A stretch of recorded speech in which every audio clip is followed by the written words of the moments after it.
E a nossa obrigação para com as autoridades são duas nesse texto: nos sujeitar às autoridades superiores e pagar os nossos impostos. São duas. Não adianta você falar que é evangélico, que é temente a Deus, orar em línguas e babar pela boca. Se você não obedecer a palavra, você não é cristão. Cristão é pequeno Cristo, aquele que quer obedecer a palavra de Deus, não só nas coisas que nos convém, mas em todas as áreas da nossa vida. Esta é a parte mais difícil.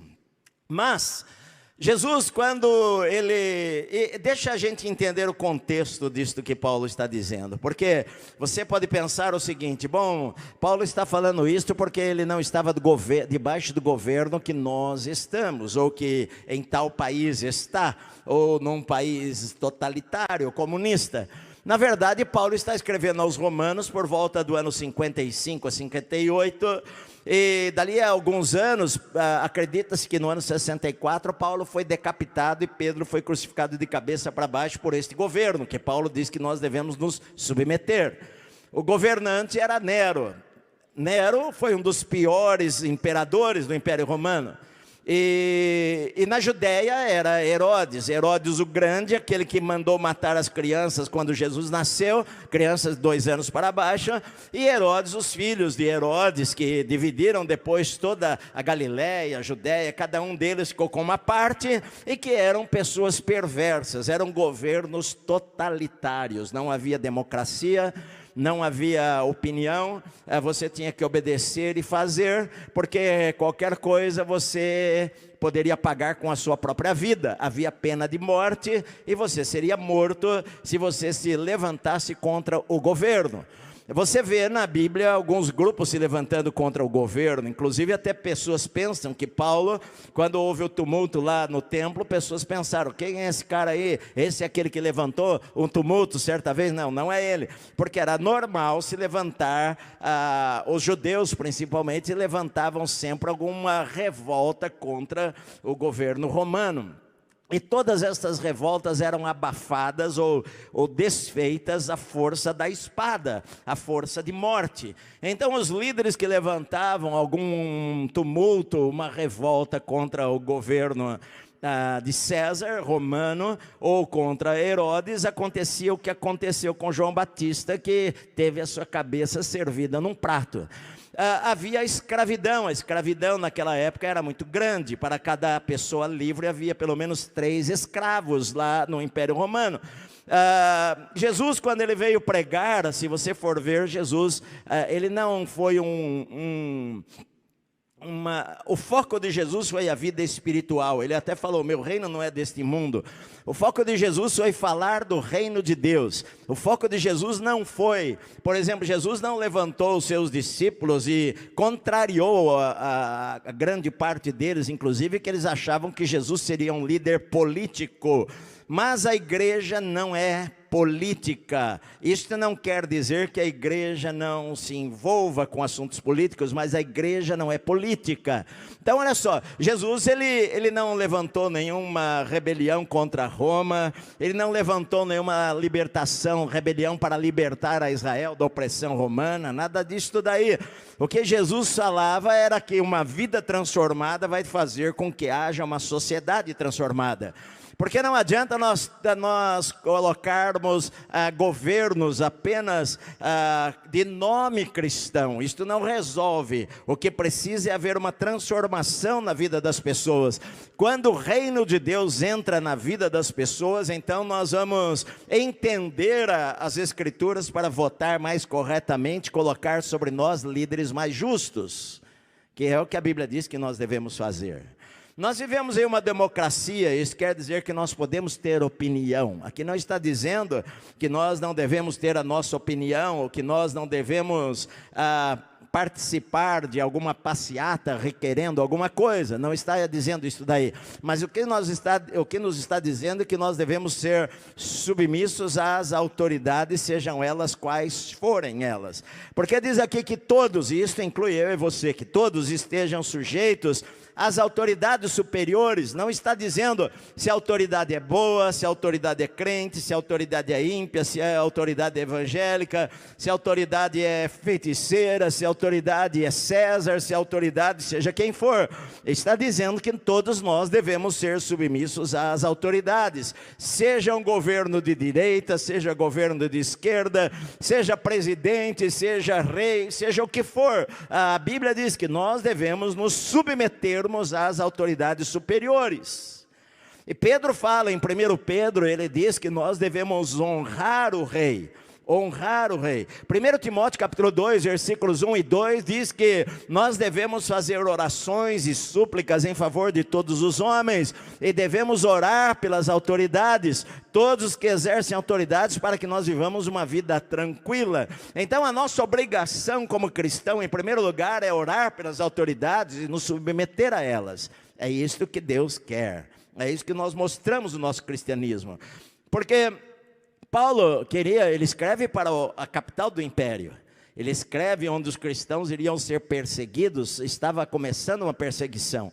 Ele escreve para se submeter às autoridades governamentais, a Nero. Ele escreve para se submeter aos procuradores, subprocuradores, juízes, às autoridades, os procônsulos, todas as autoridades que haviam lá, os soldados romanos. Paulo quer que as pessoas saibam que o cristão é um bom cidadão na sociedade onde ele está vivendo. Eu vejo que a igreja ela tem um papel, sim, social, embora não seja o papel principal da igreja. O papel principal da igreja não é cuidar dos pobres, o papel principal da igreja é pregar o evangelho, porque você pode dar comida para o pobre e ele encher a barriga e morrer e ir para o inferno. O principal papel da igreja é ir por todo mundo e pregar o evangelho de Cristo a toda criatura. A gente faz obras sociais, a gente é para cuidar das viúvas, cuidar dos órfãos, a gente tem que ter, uma voz, a igreja é para ser uma voz profética na nação. Quando os líderes da nação fazem coisas erradas, a igreja deve levantar a sua voz e falar o que está errado, mas em submissão e com respeito. Mas é melhor ser perseguido fazendo o bem, que Pedro fala isso daí, do que ser perseguido por fazer o mal. Então Deus quer que, se for para a igreja ser perseguida, que ela seja perseguida por fazer o que é certo. Amém? Vocês estão aqui comigo ou não? Amém. Quinto lugar, como eu falei, todos sabem o que é certo e o que é errado. Você sabe, porque Romanos já havia dito que dentro da gente, a gente foi colocado lá, que você sabe, isso não está certo fazer. As pessoas podem até apagar aquilo com o tempo, mas sabe, puxa, isso não está certo fazer. O governo foi estabelecido para isto. No Antigo Testamento, na verdade, você não ouve falar de prisão, Deus nunca estabeleceu a prisão. O governo, ele deveria, 3 coisas, tinha que eu não tenho tempo para ler. O governo, ele julgaria sem piedade, várias vezes Deus fala isto, não terás piedade de tal coisa, não terás piedade, era sem piedade, era sem parcialidade. Se fosse o irmão da tua casa, se tua irmã, se teu irmão, se teu parente fizer isto, ele vai sofrer o mesmo julgamento, e o julgamento também era punir rapidamente. Era executado imediatamente, ou seja, não havia aquela coisa aquela espera demorada, que a justiça não acontece. Este era o governo ideal que Deus colocou para os juízes de Israel, diferente da vingança pessoal que eu e você não devemos ter. É diferente. Então olha só, vingança pessoal é uma coisa, eu querer me vingar daquela pessoa. Mas Deus estabeleceu o governo para que faça isso daí. A Bíblia ensina a pena de morte. Em várias, eu citaria aqui muitas passagens. E uma passagem que as pessoas citam erradamente, está escrito, não matarás. Pronto, falou uma grande besteira quando falou isso daí. Porque a palavra significa assassinar, está dizendo, você não vai assassinar uma pessoa. É o que Paulo estava falando anterior, no capítulo anterior. Se uma pessoa fizer o mal contra você, eu não vou lá e matar a pessoa, isto é assassinato, eu vou ser preso. Agora, como é que Deus fala não matarás e pune a Saul, o rei Saul? Porque falou para Saul, você vai lá e mate os amalequitas, e Saul foi lá e não matou o rei, e por causa disso Deus falou para ele, você perdeu o teu trono, eu já achei alguém que vai me obedecer. Deus mandou Israel ir para a guerra e matar. O problema aqui era o assassinato de pessoas. Na época de Jesus havia a pena de morte. Pastor, você é a favor da pena de morte no Brasil? Não. Não. Porque eu vejo que não se cumpre nem o básico. Como é que você vai mandar matar? Vai ter inocente sendo morto aí de qualquer jeito. Mas o princípio bíblico era uma justiça justa. E isso não é da lei, isso vem antes da lei. E Jesus aprovou isso daí também, quando ele falou para Pedro, e Pedro arrancou a espada lá, quando prenderam a Jesus na quinta-feira à noite, Pedro puxou da espada e ia cortar a cabeça do Malco. Como ele era pescador e não era bom de espada, ele cortou a orelha. Pumba!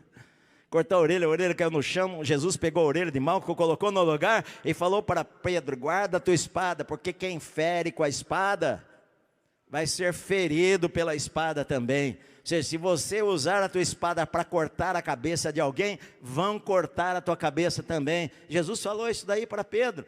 Cristão não sonega imposto, mas pastor, tem muito imposto.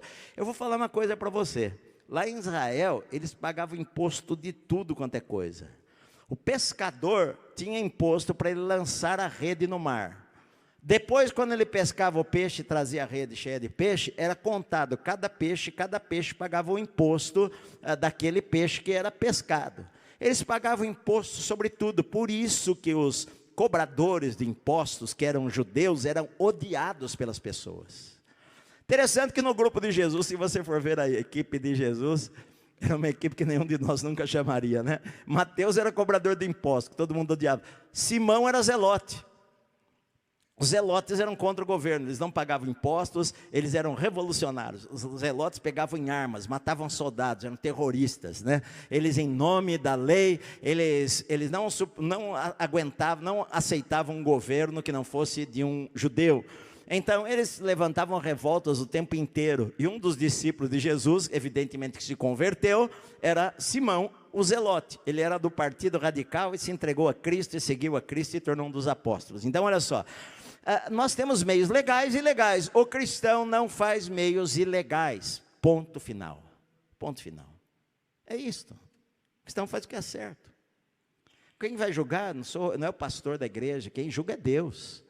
Mas pastor, eles usam dinheiro errado, querido. Essa não é a minha função é fazer a minha parte.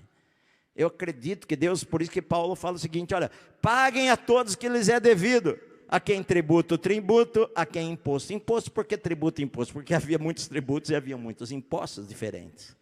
Poderia falar aqui de uns 20. Enfim, havia tributos e impostos. A quem respeita, respeita, e a quem honra, honra.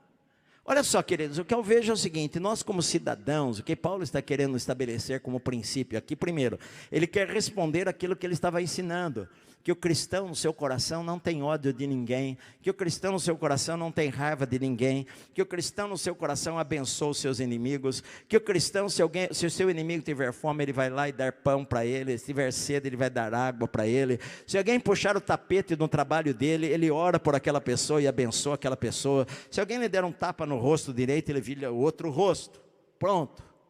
Isso não quer dizer que ele não possa ir ao tribunal. Isso não quer dizer que ele não possa fazer um boletim de ocorrência, porque para isto tem as autoridades, que é o diácono, o servo de Deus, para executar a justiça. Então, alguém fez algo contra a tua empresa, roubou a tua empresa, você pode ir na delegacia e fazer o BO contra aquilo lá. Isso não quer dizer que você vai querer praguejar contra aquela pessoa. Se você ver o ladrão, você vai cuspir na cara dele, você vai dar um tapa na cara dele. Não, não é isso, embora eu sei que você possa ter vontade. Mas nós somos cristãos. É o que eu falei para você. Você não viu Jesus lá na cruz cuspindo em todo mundo? Jesus pregado lá, vocês estão aí embaixo, deixa comigo. Cuspi aqui e ali. Cuspiram nele, eu cuspo de volta. Arrancaram a barba dele, vocês vão ver quando eu voltar só o negócio, o que vai acontecer. Vocês estão fazendo isso agora, mas deixa eu voltar. Não, Jesus não fez ameaças, nada disso. Então, meu amado, nós como cristãos, nós somos um povo diferente no nosso comportamento. Nós honramos as autoridades, nós somos bons cidadãos, nós pagamos nossos impostos, nós honramos os governantes, nós oramos por eles, nós não pagamos o mal com o mal. Sim, se for preciso, nós vamos às ruas lutar contra as injustiças. Se for preciso, nós vamos falar para o governo, para o rei que ele está errado. Se for preciso, nós vamos falar para o presidente da república que está errado isto daí, esta lei está errada, isto que estão querendo aprovar está errado. Nós somos a voz da nação, a consciência da nação. A igreja é para ser a consciência da nação. Mas como é que nós vamos ser a consciência da nação se nós fazemos as mesmas coisas que os outros fazem? Nós praguejamos.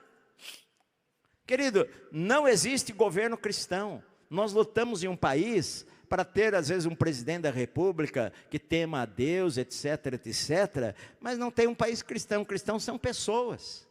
Nós queremos um país onde haja justiça, tudo isso daí, nós oramos por isso daí, que é a nossa função fazer.